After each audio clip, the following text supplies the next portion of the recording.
Ինչու է Սամվել Կարապետյանը որոշել մտնել քաղաքականություն։ Հայաստանում վերջի 30-35 տարվա ընթացքում մենք ունեցել ենք տարբեր ղեկավարներ։ Կարող ենք իրենց լավ ասել, կարող ենք վատ ասել, ունեցել ենք տարբեր ղեկավարներ։ Բոլոր ղեկավարները իշխանության գալուց հետո բոլորի հետ Կարապետյանը հանդիպել է եւ ասել է մի բան, որ իր հայրենիքին շարունակելու է աջակցել։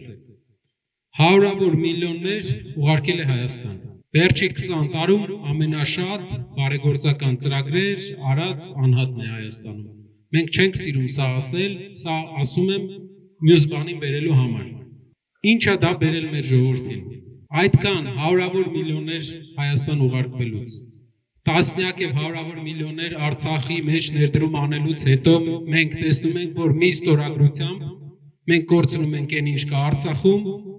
իսկ Հայաստանում աղքատության հարցը չի լուծվում։ Հայաստանում մարդկանց կյանքի որակական փոփոխություն չի լինում։ Կարապետյանը տեսնում է, որ այսքան անելուց հետո ոչ մի փոփոխություն ոչ թե չի լինում, այլ երկրի ղեկավարությունը այս ղեկավարությունը վերցնում է լրիվ ուրիշ ուղի, վերցնում է գլուխ կախելու ուղի, որի ծայրը չի երևում։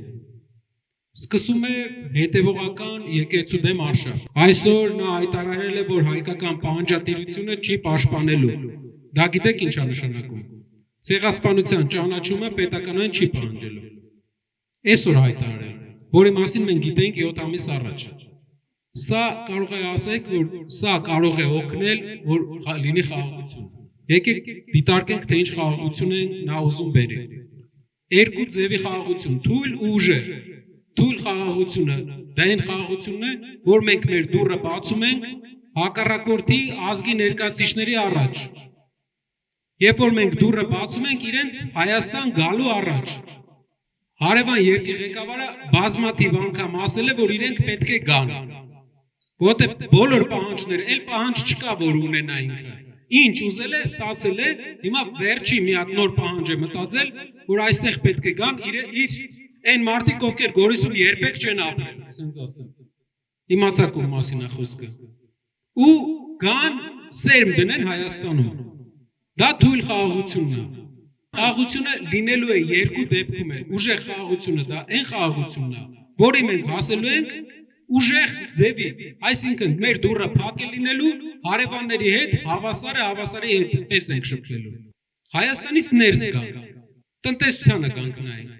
Որևէ մեծ ընկերություն 8 տարվա ընթացքում Հայաստան եկել է, աշխատատեղերի աճ։ Մենք տեսել ենք, որ գործարաններ լինեն, աշխատատեղեր ստեղծվեն, կոնկրետ աշխատատեղեր։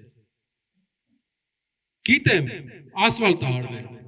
Ճիշտ է, բայց այդ ասֆալտը արվել է հարկերից ու պետական պարտքից։ Մի քանի բան արել։ Ծախս արել։ Եկամուտ չի բերել։ Իրական առաջնորդը, այն առաջնորդն է, որ եկամուտ բերող բաներ է բերում երկիր։ Ներդրումները դրանք եկամուտ են թե բյուջեի համար, թե աշխատատեղ են ժողովրդի համար, բարձր աշխատավարձեր ապահովելու համար։ Մեր երկրի ղեկավարը մեր երկրի 8 տարվա մեջ ավելի շատ պարտք է վերցրել, քան մեր երկիրը 28 տարվա մեջ միջև իրար։ Դե պարզա այդ 8 տարվա մեջ վերցրած պարտքը ժողովրդի առաջ ցույց է տալի։ Ձեր հարևաններից ովքեր իրան աջակցում են, կարող ասեք ճիշտ է, բայց այնքան պարտք է վերցրել, այս տարի այնքան պարտք է վերցրել, որ ինչևէ 4 տարին իրար հետ։ Այսինքն օրինակ 2000-ից 2004 թվականները իրար հետ։ 3 տարվա պարտք մի տարում վերցնում է։ Ամեն ամիս $100 միլիոն պարտք է վերցնում մարդը։ Ամեն օր $3 միլիոն Հայաստանի վրա պարտք է, վարկով են կապում։ Ներդրող չկա։ Ինչ է տալու տնտեսական ղեկավար Հայաստանի։ Մեր 4 ղեկավարներից ոչ մեկ տնտեսությունի մասնակից չի եղել։ Ունեցել ենք առաջին նախագահ եղել է լեզվաբան, քաղաքական գործիչ, երկրորդ նախագահ ինժեներական բազայով ռազմական գործիչ, երրորդ նախագահ գիտենք, չորրորդ վարչապետն էլ խմբագիրն է, գրում է,